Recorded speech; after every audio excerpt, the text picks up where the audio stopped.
Let me give you 7 key points to the law of sowing and reaping. Let's tick right down through the list of 7, and it'll be break time. 7 points to sowing and reaping. Here's part of the philosophy that really helped me to make some changes in life direction. Number 1, the law of sowing and reaping is negative. That's number 1, which simply means if you sow bad, you reap bad. Now, this is kind of 3rd grade, but it doesn't hurt to go over the basics. If you plant thistle seeds, you don't get pumpkins.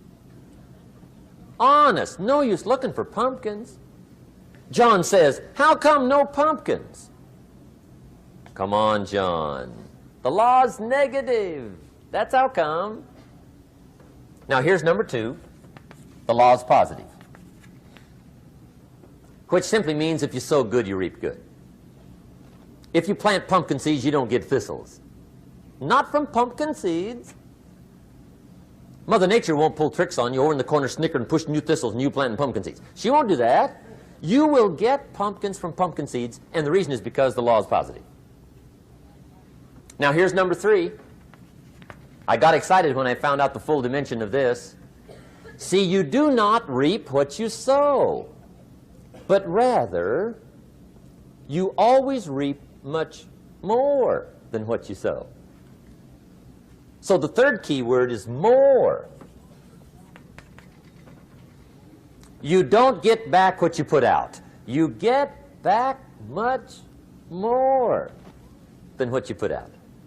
And it works both positive and negative. On the negative side, it said, if you sow to the wind, you reap the whirlwind. So you've got to get ready for that, or you will be naive. See, anybody can, whether you will or not. See, that's the question. And here's a good question to ask. We are all buying somebody's plan. The question is, whose? Who's got you talked into doing what you're doing? Who's got you talked into your present plan? See, 10 years from now, you will surely arrive. The question is, where?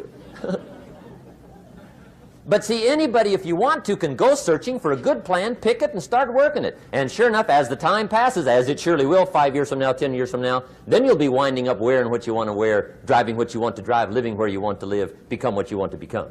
But now's the time to fix the next 10 years. And who can?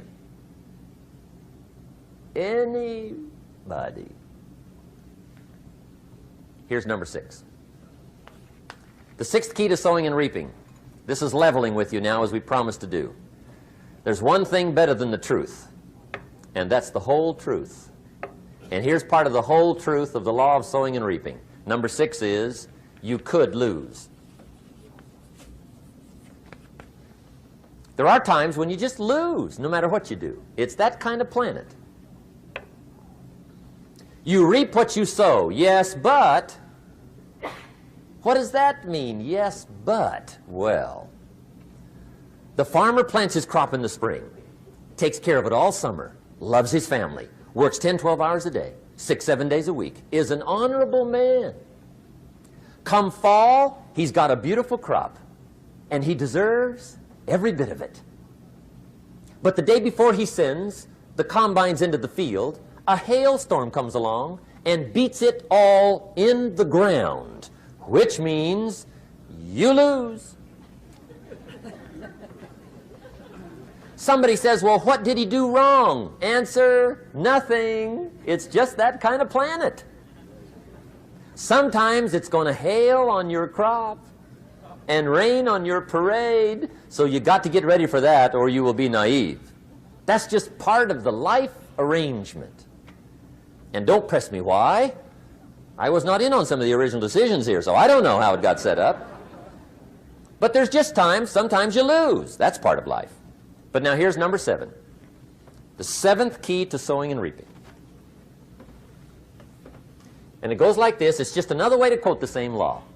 And it goes like this. If you don't sow, that's just another way to quote the law. If you don't sow, what? You don't reap. You don't even have a chance. So if you looked at your game plan tomorrow, you might come to the quick conclusion, I got to get some sowing going. How true. Get you some sowing going. And remember, you've got plenty of time. You've got all the time there is. Some people spend enough TV time to make a fortune. The latest article on television watching in this country, according to the latest article, the average television is on in this country in every household 7 hours a day, called the Big Seven. I asked a guy one time what his TV cost. He said about $450. I said, you forgot to look at the price tag. He said, what do you mean? I knew he was a TV watcher. I said, that television costs you, in my opinion, at least $12,000 a year. To watch it, not to own it. Owning it's cheap. Watching it is what's expensive. And I said, hey, $12,000 a year is too much to pay to watch TV. That's too much. Pay a little, but not $12,000. And he's the guy that said, I hope pay TV never comes.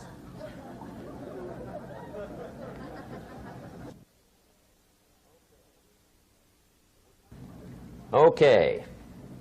We're trying to cover an awful lot tonight, I realize that.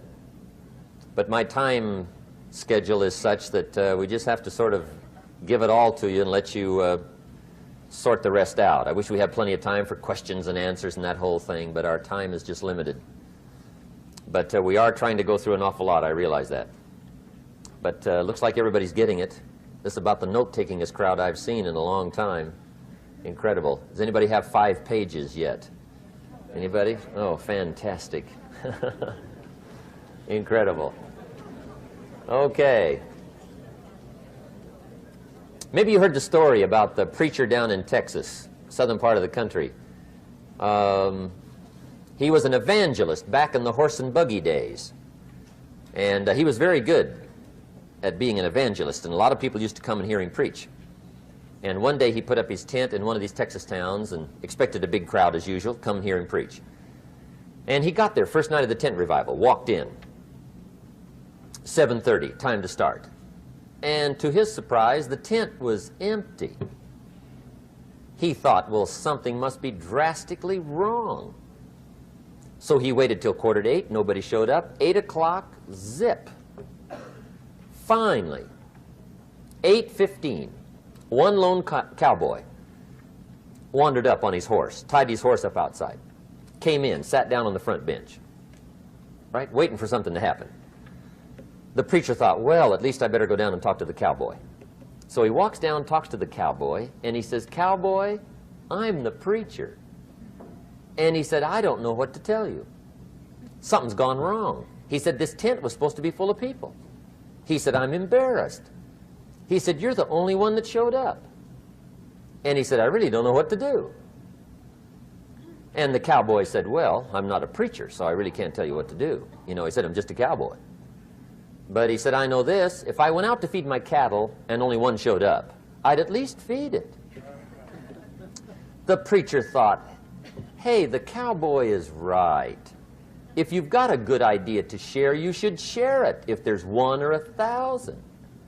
So he got kind of inspired by this conversation, and he jumped up on the platform and started to preach, as if the tent was full of people, just exploded.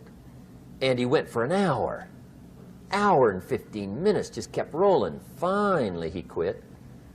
And when he finished, he came down off the platform, talked to the cowboy again. Says, well, cowboy, what did you think of my sermon? And the cowboy said, well, I'm not a preacher, so I really can't tell. You know, he said, I'm just a cowboy. But he said, I know this. If I went out to feed my cattle and only one showed up, I'd feed it, but I wouldn't dump the whole load on it.